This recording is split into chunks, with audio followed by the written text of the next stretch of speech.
Here's how to make hitting your growth targets inevitable. Hey, it's Will here, and today I wanted to go through an idea and a concept to share with you how to make hitting your growth targets and hitting your growth numbers and goals inevitable. So what we're going to do is we're going to break this into two sections. One where we look at how to plan this out, and two, looking at the activities that you have to do to hit your growth. Now, I'll give you some context. I'm going to be talking about growing a B2B company or a company where you've got high growth targets and sales teams and numbers that you have to hit to drive the company forward. One of the things that we look at when we work with clients, and just in case you're new to the channel, I run a marketing company and a B2B lead generation company. And one of the first things we look at with new clients coming on board is, well, what are your growth targets? What are you trying to achieve? How much do you want to grow?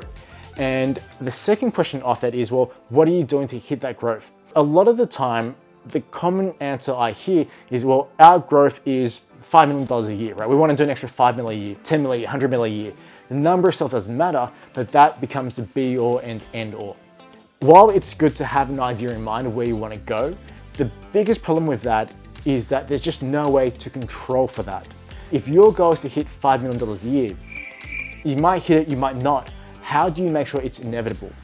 Well, here's our process for looking at how to set better goals, and then how to make hitting those goals completely achievable. In fact, something that your team members or yourself would absolutely want to do and easy to actually do. And when it comes to goal setting, we have a system we use called the BAMOS.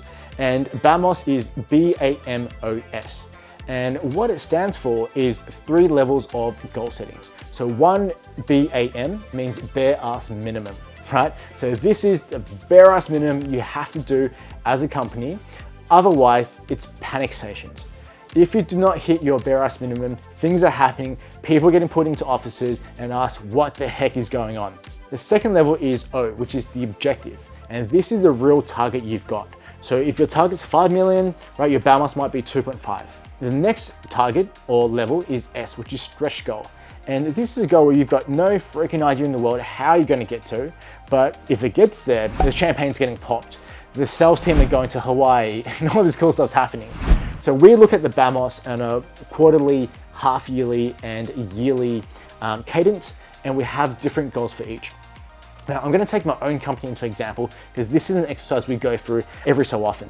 So we have a BAMOS for the year, and our BAMOS might be, let's just take, for example, 5 mil, right? Our minimum might be $2 million. Our objective is to do 5 mil, and our stretch is 10. Knowing that, I also know that our quarters aren't going to be exact because the end of the year might be slow, the middle of the year might be fast, so you've got to layer for that. So when we look at the BAMOS across a year, we'll then break it down into quarters. And we'll have quarters where we front load the revenue, or we know that we're going to go in heavy, and quarters where we don't. And so that also informs how we're going to invest in the marketing too. Just to recap, you've got a BAMOS for the year, you've broken down into quarters, weighting the quarters depending on when their sales are typically coming through. And off the back of that, we've now got to look at how do we make sure we hit our BAMOS goals. Now I'm going to go into the second step, which is making sure that growth is inevitable. And the thing is, right, I've got another system for you to help you with that. But if all you have is a number that your sales team are aiming for, it's not going to motivate them, it's not going to drive them, it's not going to help them know what activities are going to work. So off the back of the BAMOS goal setting system, I use a system called MOSCOW, which is M-O-S-C-O-W, and the O's are small O's, right? And what MOSCOW stands for is must, should, could, would. And we look at the MOSCOWs from daily, weekly, and also monthly basis to determine our activity. The entire premise behind the MOSCOW system is that if we do the right activities every single day, every single week, every single month, and every single quarter, obviously accounting for optimization and improvement, hitting our goals should be inevitable. So in my company, we have a daily MOSCOW.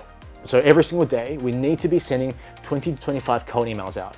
We need to be spending $100 on ads. We should be, right, doing outreach for partnerships or podcast appearances. So MOSCOW is must, should, could, would. M is what we must be doing every day. Again, outreach, the ads. Should is what we should do if we finish the must do. Could is, hey, if we finished our musts and our shoulds, we could do this, or we could all take time off and we can go surfing, for example. And would is, if we had unlimited time and budget, we would do this, but I typically never get to it. We look at must goes from daily, weekly, and monthly. And so it might look like every single day we're sending cold emails, we're investing into advertising.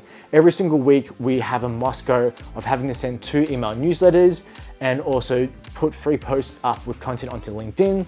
And then there's a lot of coulds, right? I could go into other people's podcasts, I could do this or that, but those are our must do's.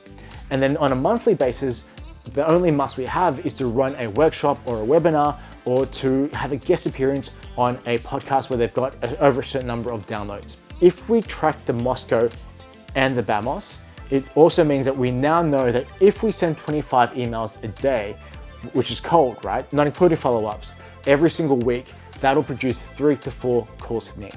Now, $100 in ads, again, 3 to 4 calls a week. So every single week, if we do the activities and we have a baseline of results, it should calculate into a certain number of calls.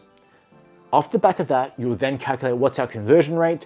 And so you have a benchmark for every step of the process, including from lead gen to sale to conversion to retention.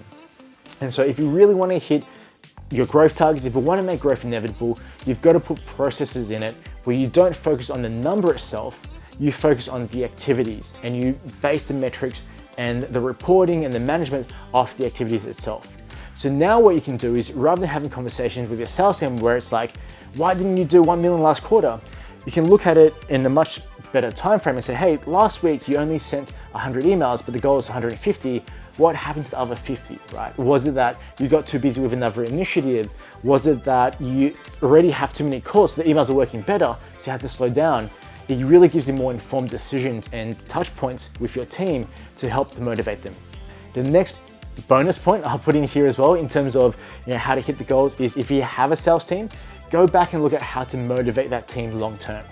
Now, I was talking to a friend of mine who works at an engineering company as a safety person, although a client-facing one, and he was saying to me that he smashed his goals for the year in the first 3 or 4 months of this year, and for the rest of the time, he felt he was getting bonuses. But his company came through and lifted his target and his goals because they made it too easy for him. What that did was demotivated him to go and grow the company and his profile and the revenue. So the last bit is to make sure that your BAMOS and your Mosco aligns with what your salespeople or your sales team or yourself want. Otherwise, even though you've got the best systems in place, your people aren't going to be motivated to actually go and do the activities. So you need to know what the activities are, you need to know what they're going to lead to in the results, and then you need your people to be motivated and to want to go and do this. So if you can do all 3 parts of this properly, your growth or your growth targets or getting to your growth targets really should be inevitable and just a matter of process and time. If you like this content, drop a like, drop a subscribe. I'm going to be sharing more around sales and how to manage sales teams and also lead generation side. But hopefully this gives you some pretty cool ideas or some context into how you can run and manage a lead generation and sales process within your company to make sure you hit your growth targets and get the revenue and profit that you need.